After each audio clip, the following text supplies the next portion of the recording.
জেফার, তুমি জীবনে কয়টা প্রেম করছো? অনেস্টলি 2টা। নান্দনিক উপস্থাপনা দিয়ে লাইমলাইটে এসেছেন রাফসান সাবাব। বর্তমানে তার ওয়াটার শো ব্যাপক জনপ্রিয় উপস্থাপকের মাঝে রাফসান বর্তমানে অন্যতম। তবে ব্যক্তিগত জীবন নিয়ে বরাবরই শিরোনাম হচ্ছেন তিনি। গেল বছরে বিচ্ছেদ হয়েছে জনপ্রিয় উপস্থাপক রাফসানের।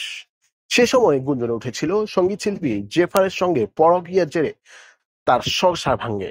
তবে সেই সময় এ বিষয়ে কোনো সত্যতা পাওয়া যায়নি। এর মধ্যে এবার রাফসান ও জেফারকে একসঙ্গে দেখা গেল ব্যাংককে। সেখানে তারা একান্তে সময় কাটাচ্ছিলেন।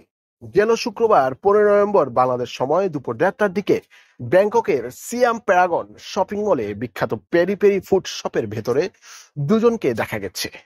সঙ্গে ছিলেন আরো দুজন। ধারণা করা হচ্ছে ওই দুজন পরিবারের সদস্য। এদিন রেস্টুরেন্টের ভিতরে রাফসান ও জেফার পাশাপাশি বসে পছন্দের খাবারের অর্ডার দিচ্ছেন। তবে এই সময় তাদের দুজনকে বেশ খোশ মেজাজে দেখা গেছে। রাফসান গ্রিন টাইপের শার্ট আর জেফার পরেছিলেন ওয়েস্টার্ন ড্রেস। দুজনে একসঙ্গে অন্তরঙ্গ হয়ে ছবি তুলেছে। খাবার খেতে খেতে কিছুটা সময় একান্তেও সময় কাটিয়েছেন তারা। জানা গেছে রাফসান ও জেফার দীর্ঘদিন ধরেই প্রেমের সম্পর্কে রয়েছেন। সবিজে গুঞ্জন রয়েছে গোপনে তারা বিয়েও সেরেছেন, যদিও দুজন বিষয়টি নিয়ে এখনো প্রকাশ্যে মুখ খোলেননি। গায়িকা জেফারের সঙ্গে সম্পর্কের কারণে গত বছর 3 বছরের সংসারে ইতি টানলেন রাফসান সাবাব। তখনই রাফসানের সঙ্গে জেফারের প্রেমের সম্পর্কটি সামনে আসে। জেফার সে সময় বলেছিলেন, আমাকে নিয়ে এমন কথা তো যে কেউ বলতে পারে, এসব ভিত্তিহীন।